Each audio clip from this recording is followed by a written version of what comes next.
Greetings all. I pray all is well. You know my message is always changing the vibration of this planet with love. And what conversations can we have to assist in this process? So this message, I did a video on this a while ago talking about be prepared. It's time for you to get strong within yourself because there's a lot of things that's going to come to our awareness, our reality, and we're not going to be happy with it. Some information, some things are being exposed, and when they do, it's going to shake you to your core. And I'm not just talking about things that people do, I'm talking about institutions that have created a narrative and fabricated a narrative and consistently and strategically implemented certain things in order to keep people subjected to their regime, right? So in the last few days, for whatever reason, I'm coming across all this information that's talking about religion and what religious institutions had done in order to make their, I don't want to say story, but their story to be more believable and whatnot. We already knew that, you know that saying is, the missionaries went to Africa, they had the Bible and we had the resources. Then when they taught the people to pray, by the time they looked up, they had the resources and then we had the Bible, right? So, but what I didn't realize is that, African spirituality, the deities, the Orisha, that were part of our way of life, our understanding, our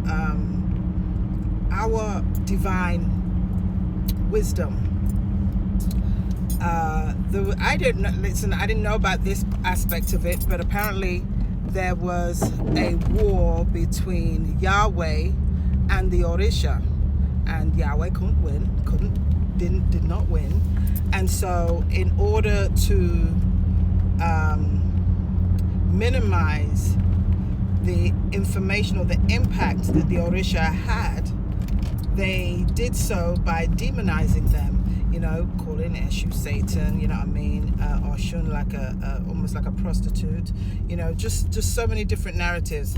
And that shifted the perspective of the energies of the Orisha. So I didn't know this, and it's come to light, and it's like they did so because the power that one of the things that I understand about Orisha and Ifa is that what my understanding is, Ifa came to heal and fashion the world. That means that wisdom coming from Africa is to assist humanity wherever you are. It can assist humanity, and that if understood correctly, there would be elevation completely, right? So, but then you come across this information that a lot of the stories that has been narrated over centuries were done so to destroy a set of people and elevate another set of people. And so, but it's coming to light now. It's almost like some folks are like, no, they can't lie no more.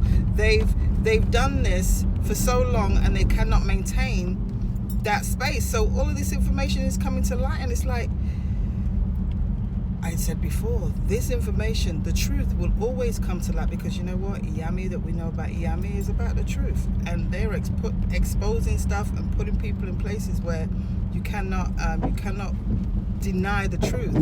But some people are so indoctrinated, they don't want to see the truth. And this is where, when I talk about changing the vibration of this planet with love, because once you have a clear awareness of who you are and what you are and your connection to all that is, you'll be able to feel the lack of truth or the lack of honesty in the information that's being presented to you. You'll be able to feel it. And you'll be able to feel it in a way where you'll know that there's something that's not right. And so when you do that, it will give you the clarity that you need to move beyond it, and it won't shake you. Because most of the times when people get information that comes to them that's almost traumatizing, you know what I mean, it kind of immobilizes them, and then, you know, one or two things happens. It's like they'll stand 10 toes down and be like, no, that's not true, or it will break them, like, I can't believe I believed this for all my life. What have I done? You know what I mean? Some people, you know, will hurt themselves because they can't believe the things that they fed into for so long.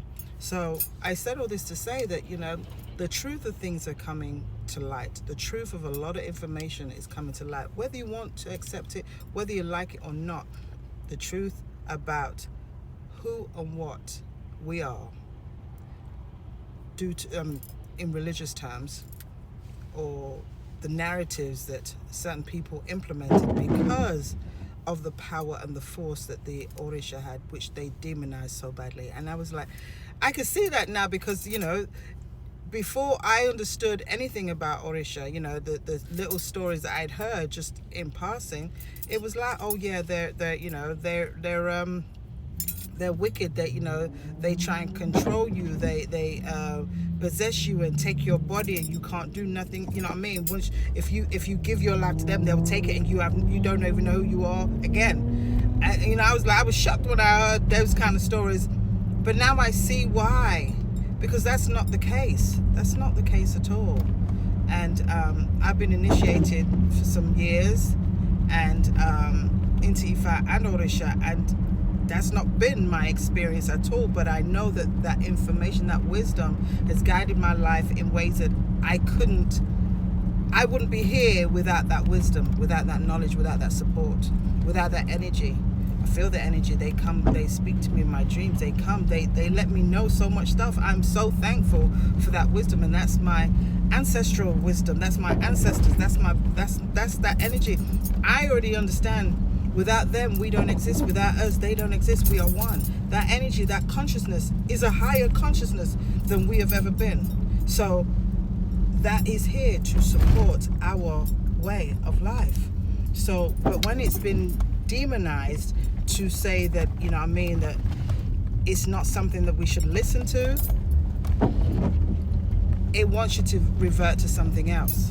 So again, things are being exposed, religious things are being exposed, and this is why I said that space of self-love and understanding self from that perspective is so important right now, because that's what's going to keep you strong. It's going to keep your core strong.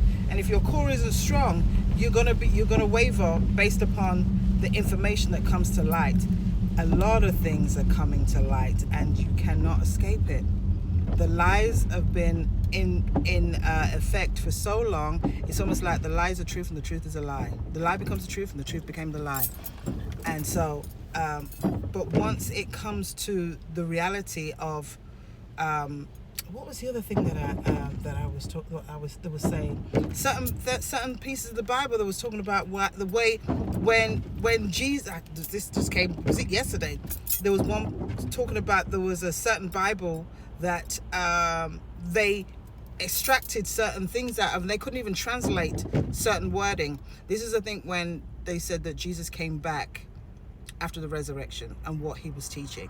And the things that they said was like, he came to teach a whole bunch of stuff in order to connect you to the divine. And all of that information was omitted, and said you cannot translate it, because to do that, to have a connection with the divine, it takes away the middleman. And to take away the middleman is like, now you can't control the folks. And that's what they want. You want so much control. Again, this is a bigger topic, but this is about you understanding who you are and keeping yourself in a space where you do not allow those narratives to control you. I gotta go. We love you, and we love me too. Take care. But remember, loving yourself is powerful enough to keep your eyes open and keep your core strong, that it doesn't shake you from what you're about to hear, because it's getting deep and it ain't stopping. Take care. Love you lots. Peace out.